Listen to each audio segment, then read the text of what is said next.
اس کا چہرہ بہت ہی ڈرون اور سڑا ہوا تھا. اس کے چہرے پر کیڑے پڑے ہوئے تھے.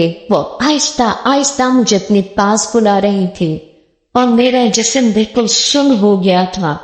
ایسا کہنا تھا ٹونی پکمین کا، جو کہ رہتا تھا ہانٹڈ سیلی ہاؤس میں. تو آج جانتے ہیں سیلی کون تھی اور کیا واقعی اس گھر میں آتما بھٹکتی ہے. تو بس آج ہم چلتے ہیں ٹینونک سیلی کے گھر میں اور اس گھر کی سیر کرتے ہیں. لیکن دل کو ذرا مضبوط رکھنا بھیا. تو اسٹارٹ کرتے ہیں اپنی دھماکے دار ویڈیو.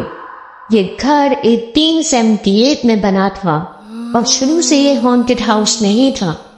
یہ گھر ٹونی پکمین اور ان کی وائف ڈیبرا پکمین نے خرید لیا. جب یہ لوگ اس گھر میں آئے تو کوئی اس گھر کی ہانٹڈ ہسٹری نہیں تھی. یہ اپنے بیبی کا روم بھی بہت سجا کے رکھتے تھے اور اس گھر کو بہت پیار سے رکھتے تھے کیونکہ یہ گھر ان کی کمائی کا پہلا گھر تھا.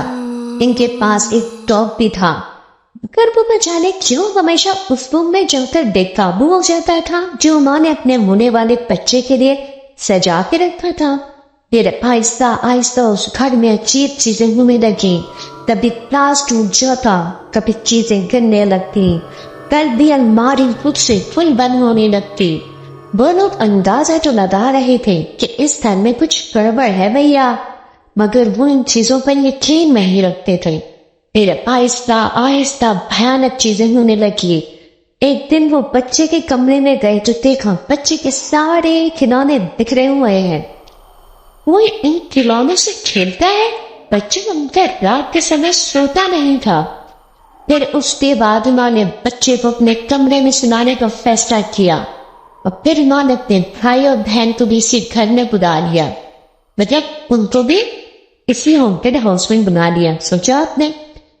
ایک دن ان کے پڑوسی نے بتایا کہ رات کے 2 بجے آپ کے بچے کے کمرے کی لائٹ خود بخود آن ہو جاتی ہے. پھر ٹونی نے یہ فیصلہ کیا کہ وہ اب اس گھر میں بالکل نہیں رہیں گے. ابھی ٹونی نے یہ فیصلہ یہ کیا تھا اس کی پیٹھ پر درد ہونا شروع ہو گیا. جب دیکھا اس نے تو اس کی پیٹھ پر کسی کے پنجے مارنے کے نشانات تھے. پھر یہ لوگ اس رات اس گھر سے بھاگ نکلے.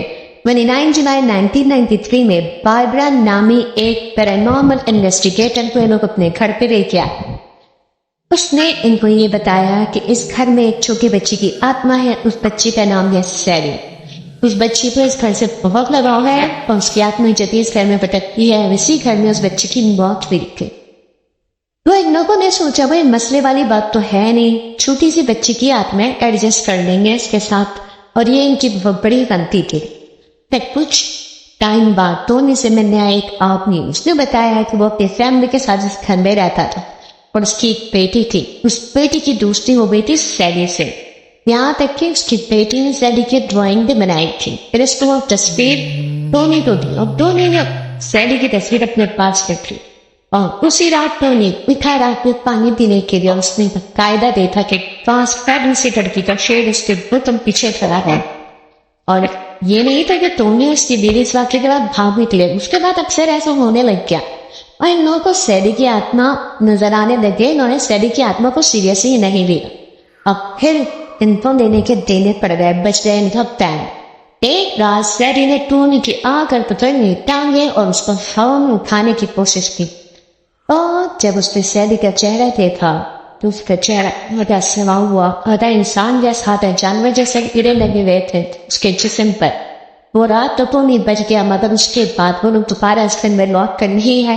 یہ گھر آج بھی ویسے ہی ہے. اکثر لوگ آتے ہیں اس کے بارے میں انویسٹیگیٹ کرنے کے لیے. وہ لوگ کہتے ہیں یہاں پہ آتما موجود ہے. یہ تھی میری کہانی. میری ویڈیو کو لائک کرنا ہو تو لائک کر دینا اور سبسکرائب کرنا ہو تو کر